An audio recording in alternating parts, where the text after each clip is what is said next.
आरोपींना कोर्टातून जामीन मिळणं हे आता सोपं झालेलं आहे। खरं सांगायचं तर जेव्हा एखादा गुन्हा घडतो, कळत नकळत जाणीवपूर्वक जेव्हा एखादा गुन्हा घडतो, दखलपात्र गुन्हा, त्यावेळी त्याचा FIR दाखल होतो। पोलीस स्टेशनला पोलीस तपासाच्या दरम्यान आरोपीला अटक करतात आणि आरोपीला अटक केल्यानंतर माननीय न्यायालयासमोर हजर केलं जातं। आरोपीची पोलीस रिमांड कस्टडी होते, मॅजिस्ट्रेट रिमांड कस्टडीमध्ये आरोपीला पाठवलं जातं। त्यानंतर आरोपी हे माननीय न्यायालयाकडे जामिनासाठी अर्ज करतात। आरोपीचा जामीन अर्ज प्रथम कोर्ट फेटाळतं, द्वितीय कोर्ट फेटाळतं। एवढंच नाही तर माननीय उच्च न्यायालयामध्ये सुद्धा जामीन अर्ज फेटाळण्यात आलेले आहेत। भारतामध्ये नवीन फौजदारी कायदे लागू झालेले आहेत। त्या नवीन फौजदारी कायद्याच्या कलम 479 मध्ये एक महत्त्वपूर्ण अशी तरतूद करण्यात आलेली आहे आणि ती महत्त्वपूर्ण तरतूद काय आहे आणि त्या तरतुदीमुळे कोणाकोणाला आता जामीन मिळण्याचा मार्ग मोकळा झालेला आहे हे आपण आजच्या व्हिडिओमध्ये पाहणार आहोत।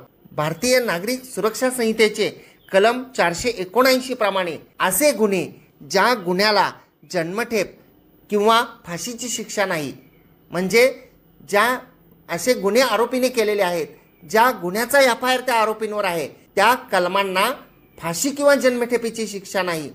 हे दोन्ही शिक्षा सोडून इतर गुन्ह्यांच्या जे काही कलम आहेत त्या कलमांबाबत जर आरोपी हा जेलमध्ये जेवढी शिक्षा दिलेली आहे त्या शिक्षेच्या 1/3 कालावधीमध्ये बसलेला असेल, जेलमध्ये असेल तेवढ्या कालावधीमध्ये, तर त्या आरोपीला जामीन दिला पाहिजे असं या कलमामध्ये लिहिण्यात आलेलं आहे।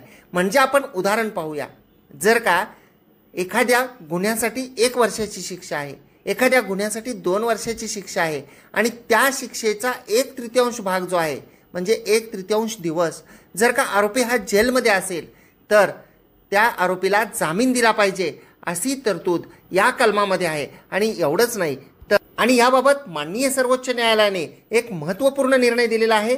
Inhuman condition in 1382 prisoners versus directorate general of prisoner and others या केसमध्ये 29 ऑगस्ट 2023चा एक महत्त्वपूर्ण निर्णय आहे आणि या महत्त्वपूर्ण निर्णयामध्ये सुद्धा माननीय सर्वोच्च न्यायालयाने जे नवीन फौजदारी कायदा आहे, भारतीय नागरिक सुरक्षा संहिता, त्या कायद्याचे कलम 479 मध्ये जी तरतूद करण्यात आलेली आहे की फाशी आणि जन्मठेप या 2 शिक्षेची कलमं सोडून इतर कलमांमध्ये जर का आरोपी 1/3 पेक्षा जास्त कालावधीमध्ये तो जेलमध्ये असेल तर त्याला त्वरित जामीन देण्यात यावा असं पुन्हा एकदा या न्याय निर्णयामध्ये सांगितलेलं आहे।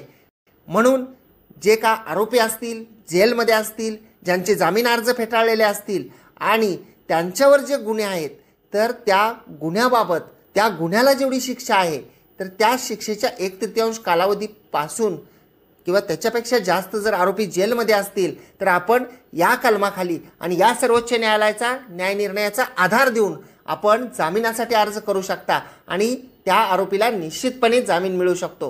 आपल्याला हा व्हिडिओ आवडल्यास या व्हिडिओला शेअर करा। आपल्याला जर ही माहिती आवडत असेल तर या व्हिडिओला एक लाईक करा आणि हा व्हिडिओ जास्तीत जास्त लोकांपर्यंत शेअर करा, म्हणजे त्यांनाही मराठी भाषेतून आपल्या भारतीय कायद्याची माहिती साध्या सोप्या शब्दामध्ये समजेल। अशाच प्रकारची माहिती ऐकण्यासाठी आपण जर कोर्ट कचेरी या यूट्यूब चॅनलवर व्हिडिओ ऐकत असाल आणि अद्याप आपण सबस्क्राईब केलेले नसेल तर सबस्क्राईब जरूर करा। बाजूचे बेल आयकॉनचे बटन दाबा, म्हणजे व्हिडिओचे नोटिफिकेशन आपल्याला नियमित येत राहतील। आपण जर हा व्हिडिओ फेसबुक आणि इंस्टाग्रामवर पाहत असाल आणि अद्याप आपण फॉलो केलेले नसेल तर फॉलो जरूर करा आणि या व्हिडिओला लाईक करून शेअरसुद्धा करा।